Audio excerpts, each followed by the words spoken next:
Speaker, I appreciate the move of the motion. I also give due respect to Her Excellency, Honorable Jessica Lupo, for the tremendous work done. The procedure question? It diminishes my sense, Right Honorable Speaker, given all that said, that if whether we should go contrary to our rules.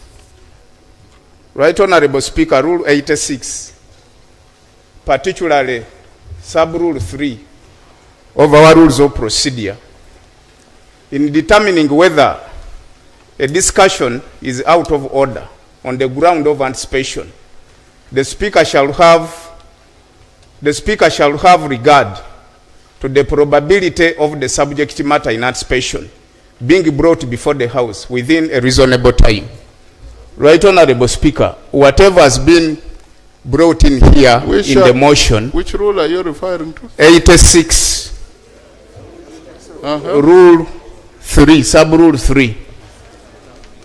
Right Honorable Speaker, it's against debate in anticipation for any motion before the House.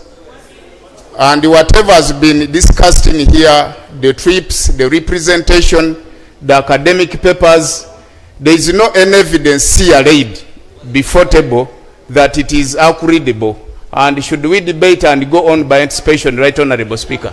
Isn't it procedurally right that he accord us reasonable time for the move of the motion to present evidence of whatever is being discussed upon, so that this House recommends and approves, not in abeyance? I think the rule you cited is misplaced and irrelevant. We are not in anticipation. Because if you were to raise that, you should have asked from the communication of the chair. I'm the one who said I have received communication from the president. Please, Honorable Kamuntu. Honorable Kamuntu. Very much. Thank you very much. Thank you very much. Thank you very much. Order, order. Thank you. Right, Honorable. Honorable. Right. The procedure.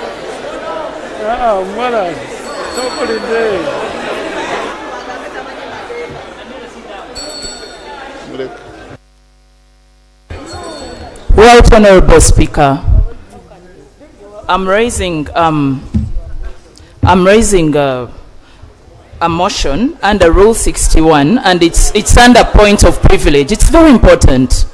The Her Excellency Jessica Alupo is a big inspiration to millions of girls out there.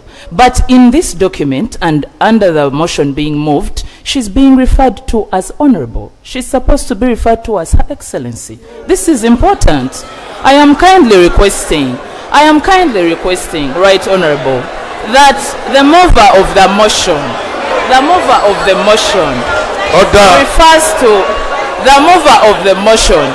Kindly refer to our most powerful woman as Her Excellency. Thank you. Order.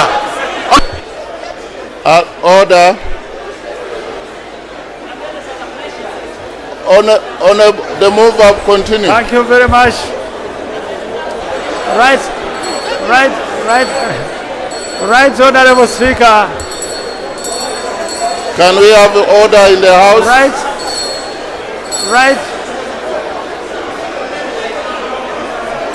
Can we have order? Speaker, point of order.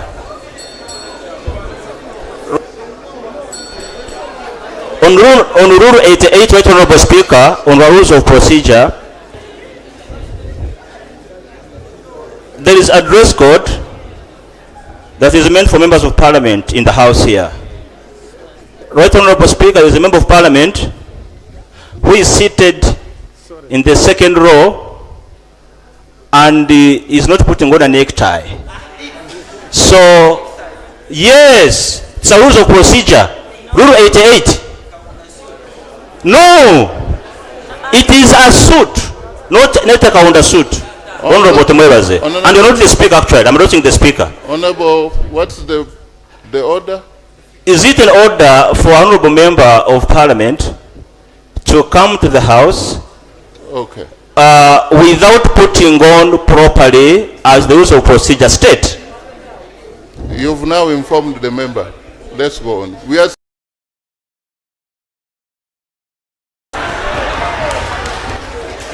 Thank you for conducting him. Come on to Professor. Right, Honorable Speaker, Honorable members of 12th Parliament. Permit me to give a justification for the nomination of the Vice President.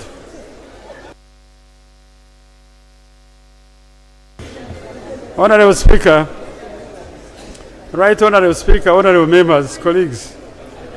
In accordance with Article 108, Clause 2 of the Constitution of the Republic of Uganda, the President shall, with the approval of Parliament, appoint a Vice President. This constitutional requirement ensures that appointment carries both executive authority and parliamentary legitimacy. The nominee, Honorable Major Retired Jessica Rupo, embodies the qualities and experience befitting the high office of Vice President. Her appointment merits parliamentary approval, and I want to give reasons why this should be so. Number one, proven leadership in government. Right Honorable Speaker,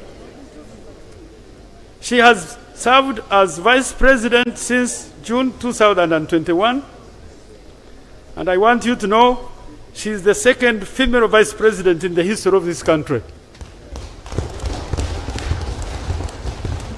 And let's admit it, for the President to be reappointing her for the second term shows that she has been tried, she has been tested, and she has been found worthy being a Vice President of this country. She has been Minister of Education, Science, Technology and Sports, and she has been Minister of State for Youth and Children Affairs.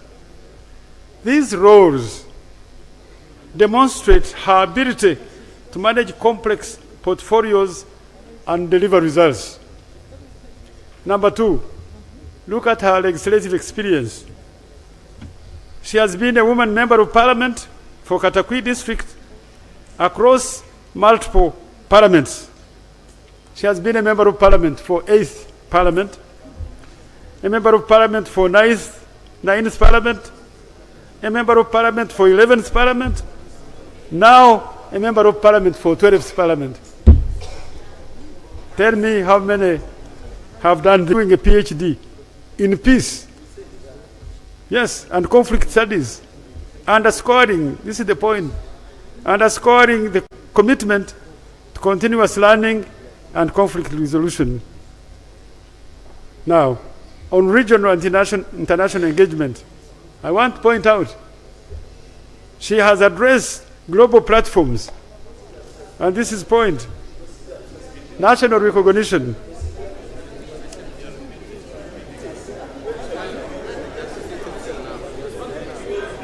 Right Honorable Speaker, let me give personal attributes.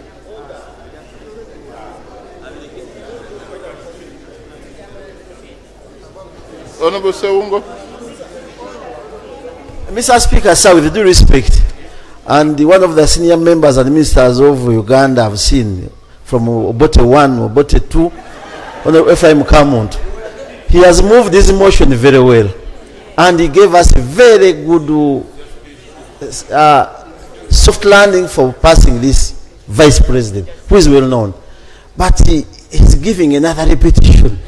It's in order to continue repeating what he said before, spoiling the good soup he had prepared before. Yet we want to have a good debate that we see this gallant lady getting through her position without the former UPC member continuously telling us more about what he has said before. Is he in order, Mr. Speaker? Professor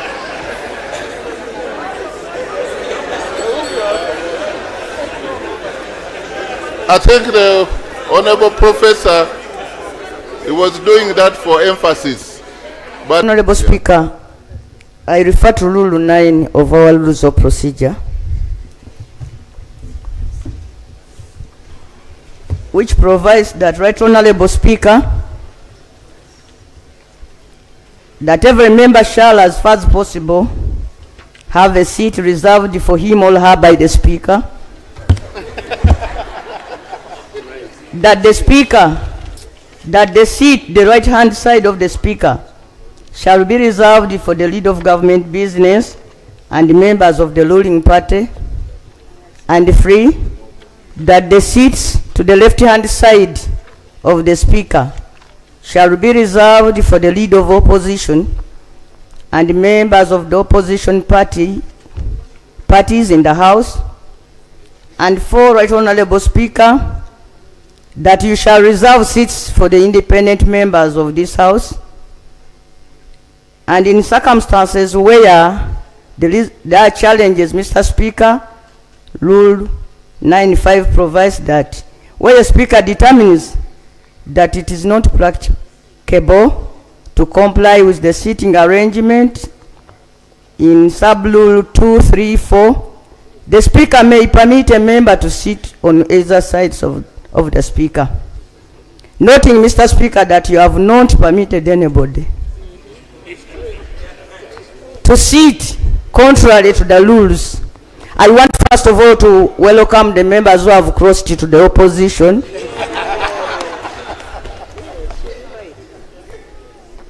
Because, Mr. Speaker, I did not hear you welcoming people, allowing people to sit on this side.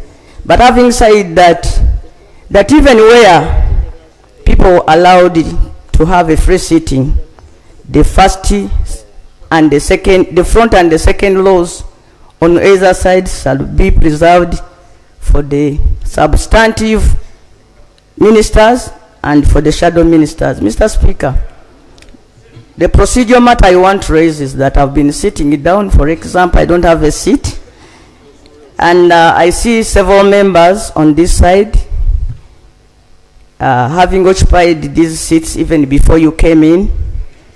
The procedure matter I want to raise, Right Honorable Speaker, that wouldn't it be procedural okay for you to guide us on the issue of seating before we proceed, and, Right Honorable Speaker, to make sure that each one of us is properly accommodated? I beg to move. Thank you. thank you, Honorable Betty Namboze.